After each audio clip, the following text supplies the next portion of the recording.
আমার প্রায়ই মনের কোণে একটা প্রশ্ন উকি দেয় যে পর্বতারোহীরা কিসের অমোঘ আকর্ষণ নিয়ে শারীরিক, মানসিক, আর্থিক, এমনকি মৃত্যু ভয়কেও উপেক্ষা করে অজানার অনিশ্চয়তাকে আলিঙ্গনের পথে পা বাড়ায়। শুধুই কি এপিনেফ্রিন হ্রাস? সে উত্তর খুঁজতেই গুগল ম্যাপের দ্বারস্থ হয়ে কাছাকাছি সাধ্যের মধ্যে কিছুটা হাইকিংয়ের অভিজ্ঞতার জন্য একটা জায়গা খুঁজে পেলাম। ধুপি দাঁড়া, যার উচ্চতা 1268 মিটার। এটি দার্জিলিং মোড় থেকে প্রায় 40 কিলোমিটার দূরে অবস্থিত।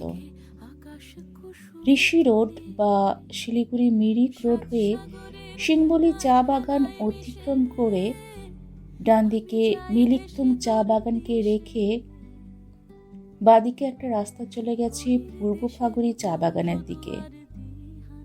এই সরু রাস্তা দিয়ে কিছুটা দূর গেলেই ধুপি দ্বারা ওঠার ধাপগুলো দেখা যায়। ধুপি গাছের সারি থাকার জন্য নাম ধুপি, আর দাঁড়া শব্দের অর্থ পাহাড়ের চূড়া। দুপাশে চা বাগানের মাঝ বরাবর পাহাড়ের গা বেয়ে বড় বড় বোল্ডার ও গাছের মূল দিয়ে ধাপগুলো তৈরি করা হয়েছে। শীতকাল বলে ধাপগুলো পিচ্ছিল নয়, তবে আলগা বোল্ডার থাকার সম্ভাবনা থেকেই যায়। অদম্য জেদ নিয়ে অমসৃণ ধাপে সন্তর্পণে পা ফেলে চূড়ায় ওঠার সময় আমার কাছে দুটো অপশন ছিল। এক, ক্যালকুলেটেড রিস্ক নিয়ে সামনের দিকে এগিয়ে যাওয়া, অথবা নিচের দিকে নেমে আসা।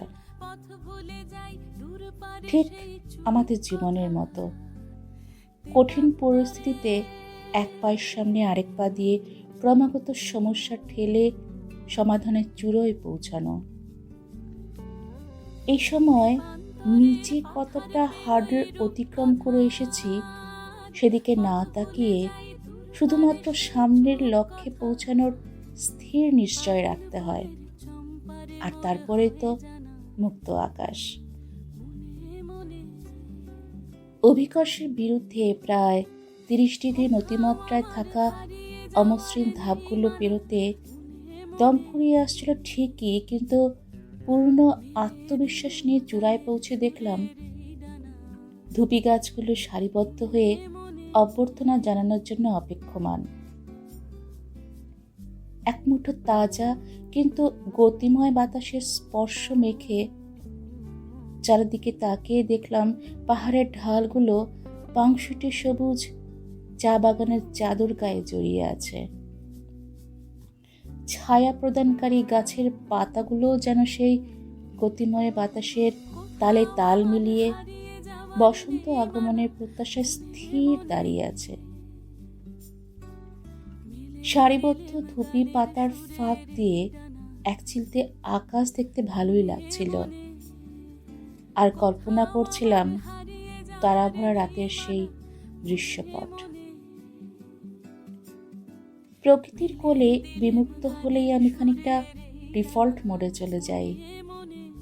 তার কারণ অনুসন্ধানে জানলাম পর্বত, অরণ্য কিংবা সমুদ্র তীর, এক কথায় যান্ত্রিক সভ্যতার স্পর্শহীন জায়গায় বাতাসে নেগেটিভ আয়নের পরিমাণ বেশি থাকে।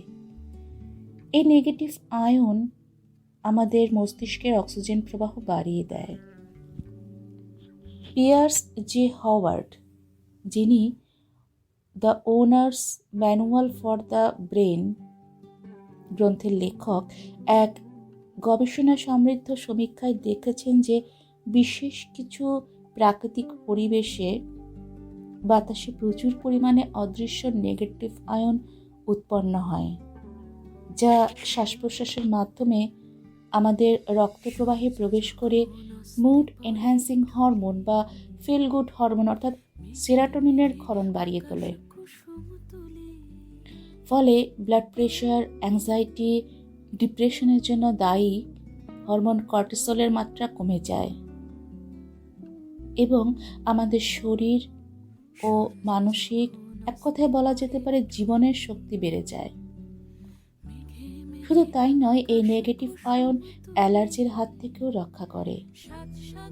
এই জন্যই হতো যোগীরা ধ্যানের একাগ্রতার জন্য এরকম কোনো নিভৃত নির্জন স্থান বেছে নেন। দুপাশে ধূপি সারির মাঝে একটুখানি সমতল জায়গা রয়েছে বিশ্রামের জন্য। এ স্থান থেকে উপত্যকার জনপদ স্পষ্ট চোখে পড়ে। বাতাসের মৃদু গর্জন, পরিচিত অপরিচিত গাছের পাতায় লেগে থাকা সূক্ষ্ম সৌরকণা, দিগন্ত বিস্তৃত ঘন নীলের মাঝে নিভৃতে বসে আনমনা মনে স্মৃতিপর্দায় ভেসে ওঠে কবিগুরুর পংক্তি।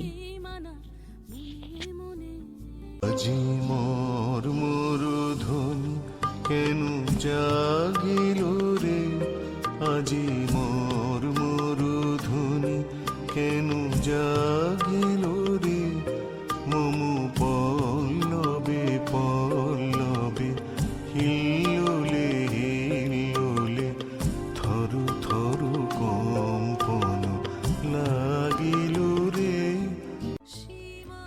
এখানকার নীরবতা, নির্জনতা, আত্মদর্শনের অনুকূল পরিবেশে সীমার মাঝে অসীমের পানে দুবাহু প্রসারিত করে চৈতন্য লাভের আকাঙ্ক্ষায় সৃষ্টিকর্তার উদ্দেশ্যে প্রশ্ন করি, আমি কে? কোনো এক মোহময়ী জ্যোৎস্নায় কিংবা ঘন বর্ষায় আবার আসার প্রতিশ্রুতি দিয়ে ফেরার পথ ধরলাম, মনে পরম শান্তি ও আত্মবিশ্বাসের অনুভূতি নিয়ে।